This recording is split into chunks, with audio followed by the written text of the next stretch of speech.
وَلَنَبْلُوَنَّكُمْ بِشَيْءٍ مِّنَ الْخَوْفِ وَالْجُوعِ وَنَقْصٍ مِّنَ الْأَمْوَالِ وَالْأَنفُسِ وَالثَّمَرَاتِ وَبَشِّرِ الصَّابِرِينَ۔ فرمایا میں ضرور تمہیں آزماؤں گا، میں ضرور تمہیں آزماؤں گا، خوف دے کر، جانوں مالوں پھلوں کی کمی دے کر، اور اگر تم نے صبر کیا تو میرے محبوب انہیں جنت کی اور میری رحمت کی خوشخبری سنا دیجئے۔ اگر کوئی نیک بیمار پڑ جائے تو اس کی اللہ آزمائش فرما رہا ہوتا ہے، اس کی اللہ آزمائش کرتا ہے، اللہ تبارک و تعالیٰ اس پر فضل فرماتا ہے، اس کی آزمائش کرتا ہے۔ پھر ان مصیبتوں پر جو شخص صبر کرے، رب فرماتا ہے اگر میری رضا پہ راضی ہو گیا تو ان اللہ مع الصابرین، باقی نیکیوں پر میں ثواب دیتا ہوں، اور جو کوئی صبر کرتا ہے رب فرماتا ہے میں اس کا بن جایا کرتا ہوں، صبر کرنے والوں کے ساتھ ہو جاتا ہوں۔ اور جب اللہ آزمائش ڈالتا ہے نا تو جو کام سیدھے ہوتے ہیں وہ بھی الٹے ہونے شروع ہو جاتے ہیں۔ جب خدا کی طرف سے وَلَنَبْلُوَنَّكُمْ بِشَيْءٍ مِّنَ الْخَوْفِ وَالْجُوعِ وَنَقْصٍ مِّنَ الْأَمْوَالِ وَالْأَنفُسِ وَالثَّمَرَاتِ، جب اللہ کی طرف سے آزمائش آتی ہے، جب انسان پر اللہ کی طرف سے کوئی چیز نازل ہوتی ہے، آپ سونے کو ہاتھ رکھتے ہیں تو مٹی ہو جاتی ہے، آپ کسی طرف بھی، بہت سے دوست آ کے کہتے ہیں جی قدم آگے اٹھاتا ہوں جاتا پیچھے ہے، کیا کروں؟ تو میں اکثر عرض کرتا ہوں کہ تھوڑے دن قدم اٹھانا ہی چھوڑ دیں، کیا کریں؟ بیٹھ کے اللہ اللہ کریں، صبر کریں، دعا کریں۔ کچھ وقت انسان پر ایسا ہوتا ہے، تلک الایام نداولها بین الناس، جو اللہ نے انسان کے دن بدل کے رکھنے ہوتے ہیں، کچھ وقت ایسا ہو، پھر ایک وقت آتا ہے کہ وہی انسان مٹی میں ہاتھ رکھتا ہے تو اللہ اسے سونا بنا دیتا ہے۔ رب آزمائش کرتا ہے، رب آزماتا ہے۔ جو لوگ مصیبتوں پر صبر کرتے ہیں، جو لوگ مصیبتوں پر صبر کرتے ہیں، سید عالم نور مجسم شفیع معظم صلی اللہ تعالی علیہ وسلم نے فرمایا، رب فرماتا ہے ایک بندہ اللہ کی بارگاہ میں کھڑا ہوا، قیامت کا دن ہے، فرشتے نامہ اعمال کھولنے لگے۔ اللہ نے فرمایا فرشتوں تمہیں پتہ ہے میں نے اسے دنیا میں بڑے دکھ دیے تھے، اس پر بڑی آزمائشیں آئی تھیں، اس نے زندگی بڑی تکلیف میں گزاری تھی، تمہیں خبر ہے؟ یا اللہ ہم جانتے ہیں، بڑا صابر ہے، بڑا صابر ہے، اس نے صبر کے ساتھ وقت گزارا، صبر کے ساتھ اپنے اوقات کو طے کیا۔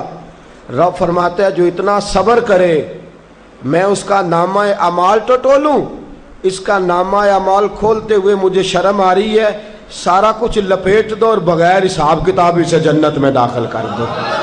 یہ صبر کرنے والا ہے، یہ صبر کرنے والا ہے۔ بڑی خوبصورت حدیث، بڑی، بخاری شریف میں موجود ہے۔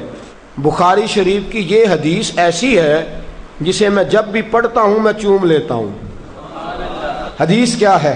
رسول کریم صلی اللہ تعالی علیہ وسلم نے فرمایا، رب فرماتا ہے ایک بندہ ہے، اس کو میں نے آنکھیں نہیں دی، اس کو میں نے آنکھیں نہیں دی، اندھا ہے، پیدائشی اندھا ہے یا بعد میں کسی وجہ سے ہو گیا، اس کے پاس آنکھیں نہیں، لیکن اس نے زندگی بھر صبر کیا، اس نے زندگی بھر صبر کیا، صبح قیامت وہ کھڑا ہوا تو رب کریم نے فرشتوں سے فرمایا، فرشتوں اس کو میں نے آنکھیں نہیں دی، بیچارہ نہ بیٹی دیکھ سکا، نہ بیٹا، نہ باپ دیکھ سکا، نہ ماں، یہ کوئی دنیا کا نظارہ نہیں کر سکا، تم بتاؤ اس کا اجر کیا ہے؟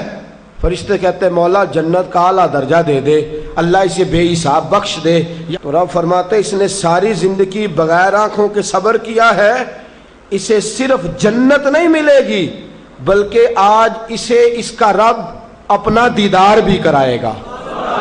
فرمایا قیامت میں لوگ جنت کے نظارے کریں گے اور یہ اللہ کا دیدار کرے گا، اس کو رب کریم کے جلوے دکھائے جائیں گے، اس لیے کہ یہ صابر رہا۔ اور میرے اعلیٰ حضرت فاضل بریلوی رحمۃ اللہ علیہ فرماتے ہیں جو صابر ہوتا ہے نا، توجہ ہے آپ کی، میری بات کی سمجھ آ رہی ہے؟ اعلیٰ حضرت فرماتے ہیں بڑا قیمتی جملہ، فرماتے ہیں جو صابر ہوتا ہے وہ سکون میں ہوتا ہے۔ شیخ سعدی رحمۃ اللہ تعالی علیہ کے پاس ایک شخص آیا، کہنے لگا حضرت جی دیکھیں نا میرے پاس اتنے بھی پیسے نہیں کہ میں جوتے لے سکوں۔ فرمایا صبر کر اللہ دے گا۔ کہنے لگا جی صبر ہی کیا ساری عمر، اس نے جوتے لینے کے برابر بھی پیسے نہیں دیے، ننگے پاؤں پھر رہا ہوں۔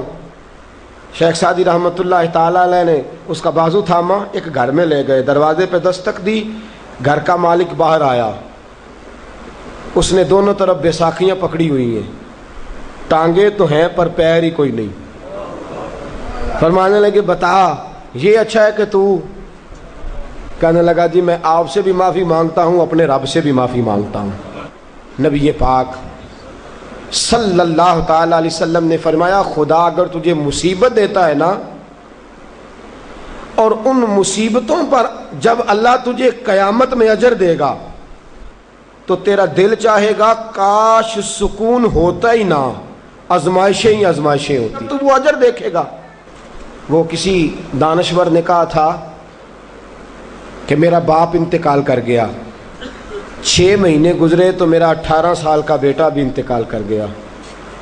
کہنے لگے میں نے اپنے 80 سال کے باپ کا جنازہ اٹھایا تو میری کمر نہیں جھکی، لیکن جب 18 سال کے بیٹے کا جنازہ اٹھانے لگا تو میری کمر جھک گئی، اور رو کے کہنے لگا لوگوں باپ کا جنازہ پڑھنا آسان ہے، دعا کرو کسی کو بیٹے کا جنازہ نہ پڑھنا پڑ جائے، بڑا مشکل کام ہے، بڑا کٹھن مرحلہ ہے۔ حضرت ابو ہریرہ رضی اللہ تعالیٰ عنہ فرماتے ہیں اللہ کے محبوب صلی اللہ تعالیٰ علیہ وآلہ وسلم کے صاحبزادے جناب ابراہیم علیہ السلام فرماتے ہیں حضور کے صاحبزادے آپ رات کو جب ان کی ولادت ہوئی تو نبی کریم علیہ السلام ہمارے درمیان آئے۔ جاگیے ذرا غور فرمائیے گا بات پہ۔ سید عالم صلی اللہ علیہ وسلم تشریف لائے اور ہم نے حضور کے چہرے کو چمکتے دیکھا۔ ہم نے کہا یا رسول اللہ موڈ مبارک بڑا اچھا ہے، حضور کوئی خیر کی خبر ہے؟ فرمایا مجھے مبارک دو، اللہ نے مجھے بیٹا عطا فرمایا ہے۔ فرماتے ہیں اگلے ہی دن، ایک روایت ہے کچھ عرصے کے بعد، ایک روایت ہے اگلے ہی دن ظہر کے بعد میرے محبوب نے پیار کرنے کے لیے بیٹا اٹھایا اور صاحبزادے کی سانسیں اکھڑنے لگی۔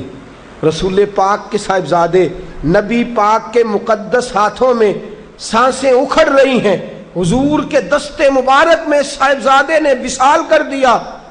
آنکھیں بند کی تو نبی کریم کی مقدس آنکھوں میں آنسو آئے۔ رات خوشی تھی، رات حضور مبارکیں وصول کر رہے تھے، رات مسکرا رہے تھے، ایک ہی تو رات گزری ہے، 24 ہی تو گھنٹے ہوئے ہیں، آنکھوں میں آنسو بھر آئے ہیں۔ حضرت عبداللہ ابن عمر رضی اللہ تعالیٰ عنہ عرض کرتے ہیں یا رسول اللہ آپ رو رہے ہیں؟ حضور صاحبزادے کا انتقال ہوا تو رو رہے ہیں؟ نبی رحمت صلی اللہ تعالیٰ علیہ وسلم نے فرمایا عبداللہ دل میرا غمزدہ ہے، آنکھوں میں آنسو ہیں، پر میں اپنی زبان سے وہی جملے کہوں گا جس سے میرا اللہ راضی ہوگا، میں کوئی بے صبری والی بات نہیں کروں گا۔ اور یاد رکھیے مصیبتیں اللہ کے پیاروں پر آتی ہیں۔ 500 سال فرعون نے دعویٰ خدائی کیا ہے معاذ اللہ، 300 سال فرعون کا حال یہ تھا کہ ننگے پاؤں کانٹوں پہ چلتا تھا اور اس کے پیر میں کانٹا بھی نہیں چبھتا تھا۔